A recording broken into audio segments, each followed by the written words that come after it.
Bueno,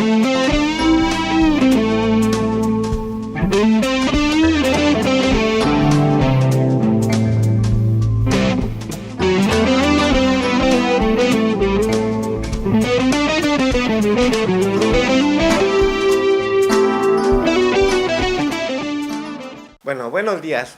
¿Cómo están?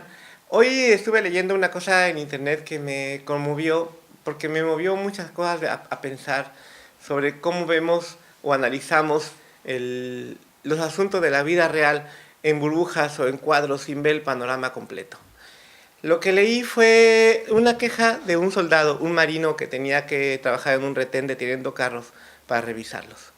Se quejaba él de que uno de los conductores se había enojado y le había gritado cosas, le había dicho sucio, marino, traidor a la patria, cosas así. Yo entiendo la queja del marino, pero también entiendo que la persona que se enojó, pues porque habían detenido su carro, estaba de hecho en su derecho, porque detener un carro y revisarlo va en contra de la misma Constitución.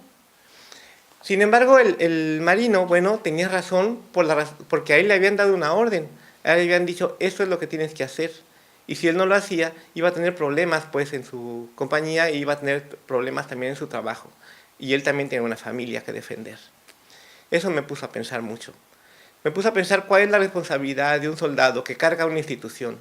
Es probable que este muchacho nunca haya empuñado un arma contra nadie, que nunca haya golpeado a nadie, y sin embargo, él carga con todo ese peso de Tlacaya y con todo ese peso de Ayotzinapa y con todo ese peso de Nochtitlán, que está muy reciente en las personas y en la mente de las personas que lo miran.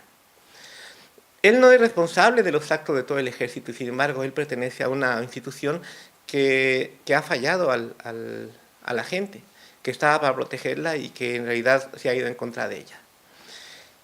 Entonces, lo que me conmovió realmente, lo que me puso a pensar fue, ¿y cómo es la responsabilidad ética de las personas que trabajan en el ejército, previamente de los soldados y los policías a los que mandan a reprimir una marcha?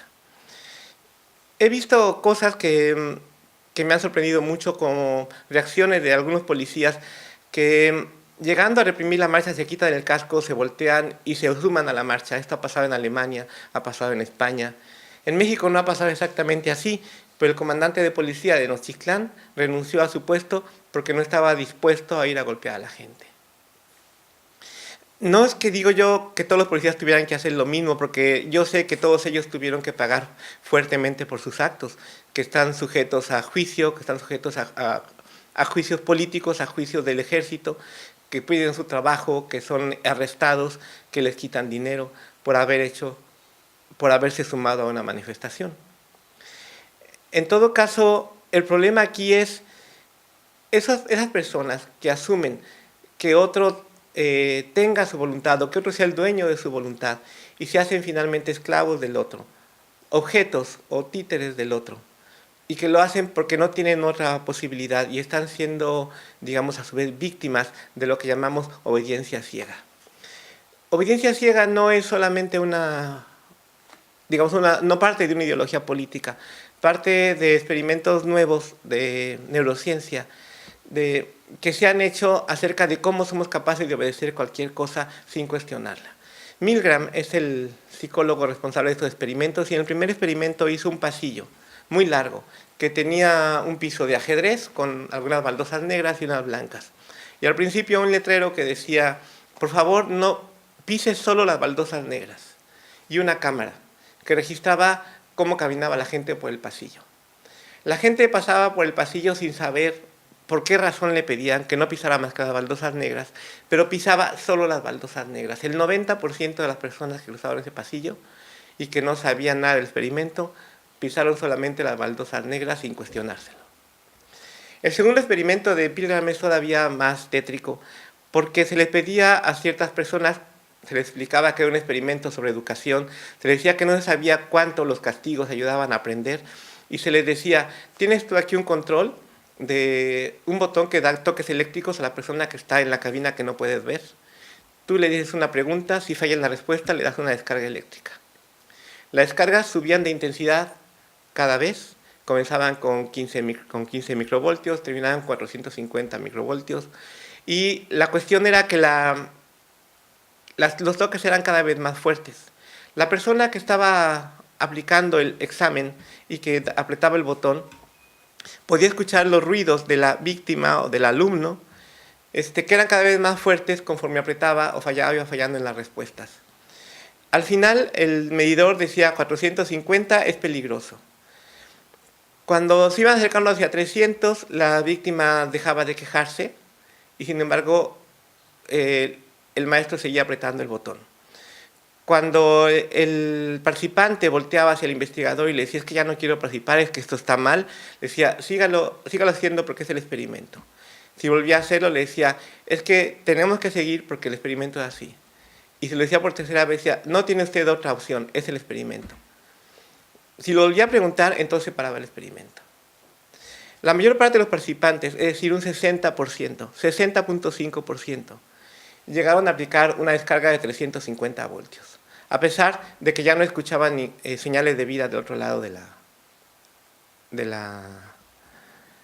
cuadro. La verdad es que era un engaño, no había nadie recibiendo las descargas, era una grabación, pero ellos no lo sabían. Ellos estaban obedeciendo ciegamente. Estaban dispuestos a hacer sufrir a una persona porque alguien le estaba ordenando que la hiciera sufrir. Si las personas somos capaces de hacer esto, si somos capaces de dar nuestro juicio, nuestra voluntad, nuestra conciencia ética y poner al servicio de otra persona por la obediencia ciega, entonces, ¿cómo podemos culpar a los que hacen esto? A los que hacen esto en cualquier puesto de trabajo, ya no digamos el ejército. El ejército es como la parte más dura o la parte más patética de este asunto, pero el hecho es de que es una condición humana real. Si somos capaces de volvernos esclavos del otro y de obedecer ciegamente al otro y de dejar que el otro decida lo que nosotros vamos a hacer, esa es nuestra culpa, y esa es la única culpa que tienen realmente los soldados o los policías. Sí la tienen, su culpa es esa, dejar que otro les ordene y que otro se convierta en su voluntad, convertirse ellos en esclavos de otro. Los verdaderos culpables, los que dicen la orden, están más arriba.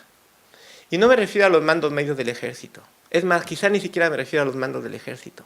Me refiero a aquellos que en un escritorio se acomodan la corbata, revisan sus puños blancos y dicen, no me importa cómo le hagas, pero quiero esa carretera despejada. O no me importa cómo le hagas, pero no los dejes llegar a la plaza.